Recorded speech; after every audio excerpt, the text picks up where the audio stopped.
सन्माननीय शरदचंद्रजी पवार साहेबांनी काल एक स्टेटमेंट केलं की मूळ ओबीसींनाच स्थानिक स्वराज्य संस्थांमध्ये आरक्षण द्या, कुणबी समाजाला नव्यानं प्रमाणपत्र घेतणाऱ्यांना देऊ नका, अशा पद्धतीचं त्यांचं वक्तव्य काल स्पष्टतेनं मीडियात झळकलं. मराठा समाजासाठी हे अत्यंत घातक आहे, कुणबी समाजासाठी सुद्धा अत्यंत घातक त्यांचं वाक्य आहे.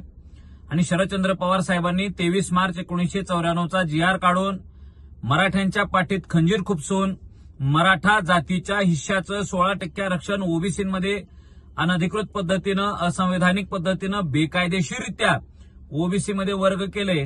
तेव्हापासून मराठ्यांचा जो काही घात झालाय तो आता सन्माननीय एकनाथ शिंदे साहेबांनी सुधारून किमान ओबीसी मधल्या 83 क्रमांकावर असलेल्या कुणबी नोंदी सुद्धा शोधून त्यांनी दिलेल्या आहेत. आणि त्या सुद्धा जर तुम्हाला नको असतील तर शरद पवार साहेबांना मराठा समाजाचा तळतळाट आधी लागलेलाच आहे.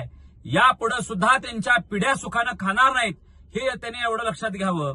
माझं सन्माननीय शरदचंद्रजी पवार साहेबांना सांगणं आहे की पवार साहेब, तुम्हाला जर काही चांगलं करता येत नसेल तर तुम्ही मराठ्यांच्या पाठीत पुन्हा पुन्हा पुन्हा पुन्हा पुन्हा पुन्हा खंजीर खुपसू नका. आणि मला एक सांगा, तुम्ही मराठा जातीसाठी आजपर्यंत नेमकं काय केलंय? पण तुम्ही भावनिक करून, तुमची काही प्रस्थापित माणसं पुढे करून मराठा जातीचं मतदान तेवढं घेतलेलं आहे. तुमच्या पिढ्यांचा, तुमच्या खानदानीचा उद्धार तुम्ही करून घेतलाय, तेही मराठा जातीच्या नावानं करून घेतलाय. आणि शरदचंद्र पवार साहेब, जर आज आम्हाला काही मिळत असेल तर त्या मिळत असलेल्या ताटामध्ये तुम्ही माती कालवू नका.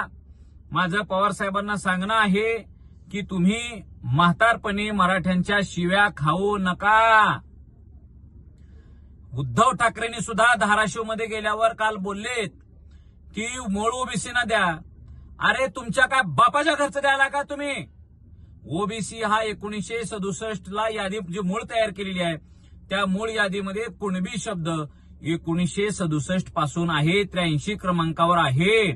आणि जर ओबीसी मधल्या ह्या कुणब्याला राजकारणापासून तुम्ही वंचित ठेवत असाल तर तो संविधानाला अनुसरून तो निर्णय नाही, तुम्ही जातीवाद करायला लागलेला आहे.